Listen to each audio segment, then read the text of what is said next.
Hey, what's up, everybody? So, Friday the 13th, Part 3, 3D, released in 1982 and directed by Steve Miner. We finally get the introduction of the iconic hockey mask, as you'll see right here. Another one of my custom hockeys that I made last year. Drilled out the holes myself, but I'll try to do a video in the future to show you my collection of hockey masks I got. But like I said, this one had the introduction of the hockey mask. I thought that was pretty damn awesome. You know, the character of Shelly, practical fucking Joker, a rip off of Ned from part one. If you ask me, just a lot less funnier. But Shelly was kind of okay. He was alright. He was funny. He had some moments, but he was kind of annoying and kind of a dipshit.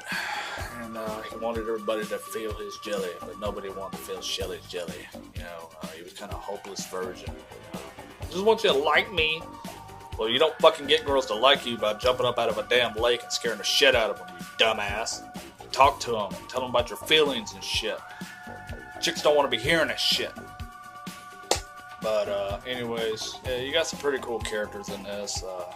Chris was a very sympathetic final girl. I really felt sorry for Chris. She's got a tragic backstory, you know, that I'll get into at the end of this. You got her boyfriend, Rick, who is a hopeless romantic, you know, and he's kind of a horn dog. I mean, you can tell when he gets there that he's got sex on the mind, because he tells Chris, you know, I worked it out, you know, that on our itinerary, we're going to fuck once in the morning, twice at night, you know, yeah, twice at night. But you know, people in the horror community has been saying, oh, Rick was such a perv, he was a fucking sick pig. But come on, man, shit. Rick's been devoted to this damn girl for like probably 10, 15 damn years, and every time they get together, she puts this fucking brick wall between them, you know, he wants to break through. So, fuck. I mean, damn, he just wants to give the girl some mercy sex. What's so wrong with that? What's so bad about that? Shit. Maybe it'll help her relax and forget the damn past, you know? Fuck. I mean, hell, it works for me sometimes. But anyways, that's another story for another time. You got some pretty interesting characters besides Chris and Rick. You had Chuck and Chili, the two stoners in this, which is like an homage to Chicks and Chong. Chuck was a bitch. He was a little whiny ass, man. He had no balls at all, you know. And Chili was like a cool ass, laid back, hippie kind of girl, and just ballsy as hell, you know. She could have very well been a smart final girl, you know, if you ask me. If it hadn't have been Chris at the end, Chili could have been that final girl. You got Debbie, the hot pregnant chick in this. You know, they're all smoking weed except for her, so she does got morals, you know. She does have sex with her boyfriend Andy in the hammock later, but she ain't smoking weed, so I can give her points for that. She didn't want the baby to grow up addicted to weed, so I applaud her for that. Also, let's see, you got biker gangs. You got a black biker in this. And that was kind of cutting edge in the 80s. You didn't really see that a lot unless you were watching the Village People music videos. You got Ollie and John Travolta's rip-off Grease resurgence. And you got Fox, this sexy-ass black chick that was sexy as fuck. They had this grudge against the crew because Shelly had a run-in with them at the grocery store when he was trying to buy more condoms because he thought he was going to get a piece of ass from Vera, this smoking hot Mexican chick, but she didn't want Shelly's jelly either, so that wasn't going to happen. And Shelly's dumbass runs over the fucking motorcycle, you know, but he's such a fucktard, man, you know, and that's pretty much leads into all my likes. You know, I love the music in this. They revamped the theme with a late 70s, early 80s disco kind of theme. And they had some pretty cool 3D effects. You know, for its time, it was pretty decent. You had this cool shot where Snake jumps out at the screen. That was pretty awesome. I really liked that. Also, this movie technically takes place on Saturday the 14th.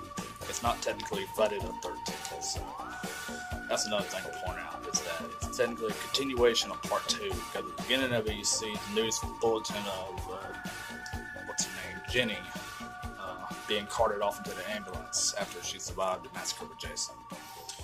And all in all, this movie is pretty solid. I like it. It's one of my faves out of the early entries into this franchise before we get into the Tommy Jarvis saga, you know.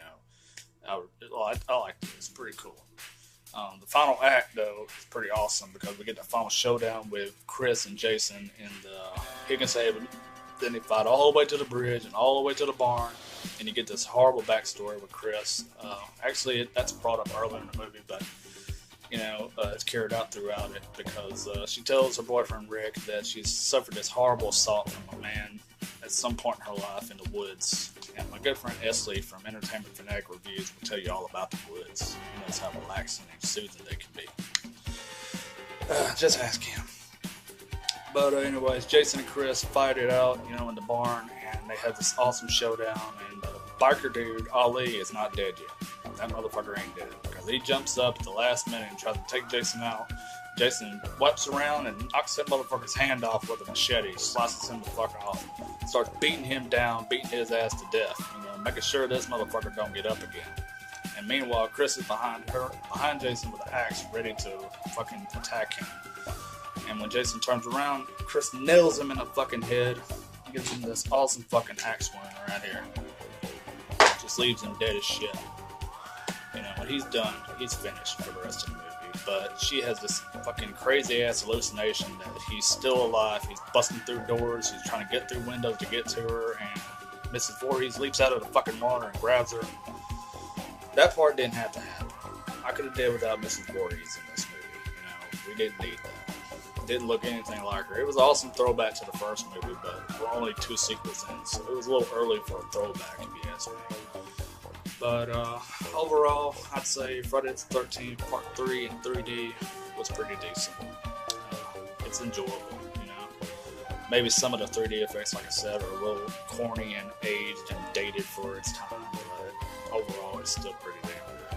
I'd recommend it if you haven't seen it yet. And I want to give a few quick shout-outs to my friends. Got a new friend on here that I met just yesterday, and her name is Emily on Elm Street. And her channel is fucking awesome, legit names.